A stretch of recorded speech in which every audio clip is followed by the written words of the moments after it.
दोस्तों, आपका स्वागत है मेरे YouTube चैनल रिपोर्टर डिक्टेशन पर। आज मैं फिर से 160 शब्द प्रति मिनट की डिक्टेशन लेके आया हूँ, जो कि कुछ ही सेकंड में स्टार्ट हो जाएगी। आप लिखिए तुरंत। माननीय अध्यक्ष जी, मैं यह विषय बहुत प्यार से कह रहा हूँ, नाराज मत हो जाना। मुझे कभी विचार आता है उनके बयानों से, उनके कार्यक्रमों से, उनकी करतूतों से, जिस प्रकार से बोलते हैं, जिस प्रकार के मुद्दों से जुड़ते हैं, ऐसा लगता है कि आपने मन बना लिया है कि 100 साल तक सत्ता में नहीं आना है। कोई ऐसा नहीं करता है जी। थोड़ी सी भी आशा होती, थोड़ा सा भी लगता कि हाय अब देश की जनता फिर से कुल्हार करेगी, तो ऐसा नहीं करते। खैर, अब आपने ही तय कर लिया है 100 वर्षों के लिए, तो फिर मैंने भी तैयारी कर ली है। माननीय अध्यक्ष जी, यह सदन इस बात का साक्षी है कि कोरोना वैश्विक महामारी से जो स्थितियां बनी, जो स्थितियां उत्पन्न हुई, उससे निपटने के लिए भारत ने जो भी रणनीति बनाई, उसको लेकर डे वन से क्या क्या क्या नहीं कहा गया, किसने क्या बोला, आज वह खुद देखेंगे तो उनको हैरानी होगी कि कैसे बुलवा लिया और पता नहीं हम क्या क्या बोल दिए। दुनिया के और लोगों से कॉन्फ्रेंस करके ऐसी बातें बुलवाई गईं ताकि पूरे विश्व में भारत बदनाम हो। खुद के टिके रहने के लिए आर्थिक आयोजन में भारत कैसा चल रहा है, बाय गॉड क्या कुछ कहा गया। बड़े बड़े पंडितों ने क्या क्या कहा, आपकी पूरी इकोसिस्टम लग गई थी। हम जो भी समझते थे, भगवान ने जो समझ दी थी, लेकिन समझ से ज़्यादा समर्पण बड़ा था। जहाँ समझ से समर्पण ज़्यादा बड़ा होता है, वहाँ देश और दुनिया को अर्पण करने की ताकत भी होती है, और हमने वह करके दिखाया है।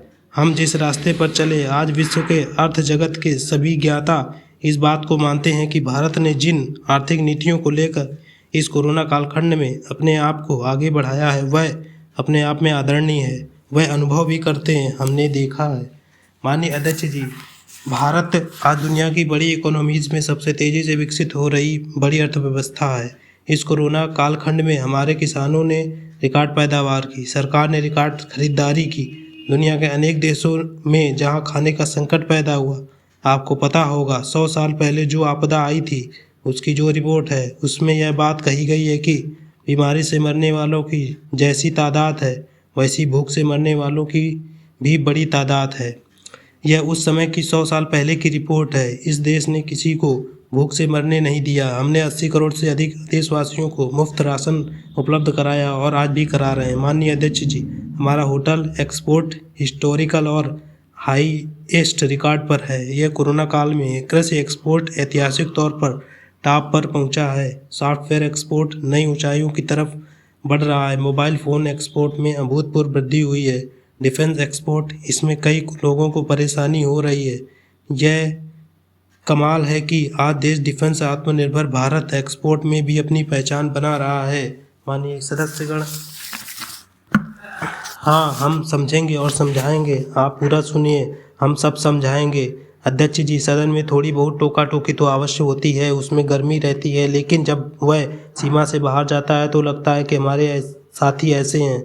उनकी पार्टी के एक एमपी ने चर्चा की शुरुआत की थी। यहाँ से कुछ मोटा मोटा नोक झोंक चल रहा था। मैं अपने कमरे से स्क्रीन पर देख रहा था कि हमारे मंत्री प्रहलाद जी पीछे गए और सबको रोका। वहाँ से चैलेंज आया कि अगर हमें रोकोगे तो तुम्हारे नेता का यह हाल करेंगे क्या। इसीलिए यह हो रहा है। हर एक को अपना सीआर सुधारने की कोशिश करनी चाहिए। मैं मानता हूँ कि जितना आपने किया है उससे आपका सीआर ठीक हो गया है।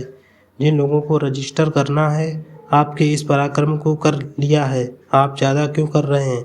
इस सत्र में आपको कोई नहीं निकालेगा। आप विश्वास कीजिए, इस सत्र में आपको कोई भी नहीं निकालेगा। मैं आपको गारंटी देता हूँ। मैं यहाँ जनता द्वारा चुने गए नुमाइंदों के रूप में आया हूँ।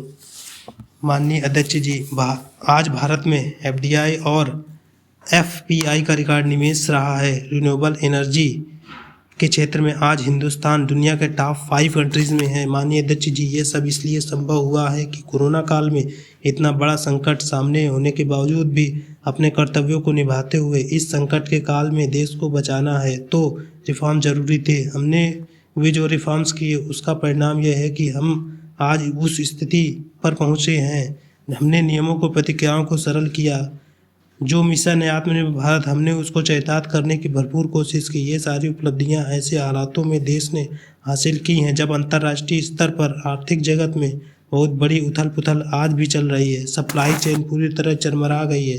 लॉजिस्टिक सपोर्ट में अनेक संकट पैदा हुए हैं। दुनिया में सप्लाई चेन की वजह से केमिकल फर्टिलाइज़र पर कितना बड़ा संकट आया है और भारत आयात पर डिपेंड है।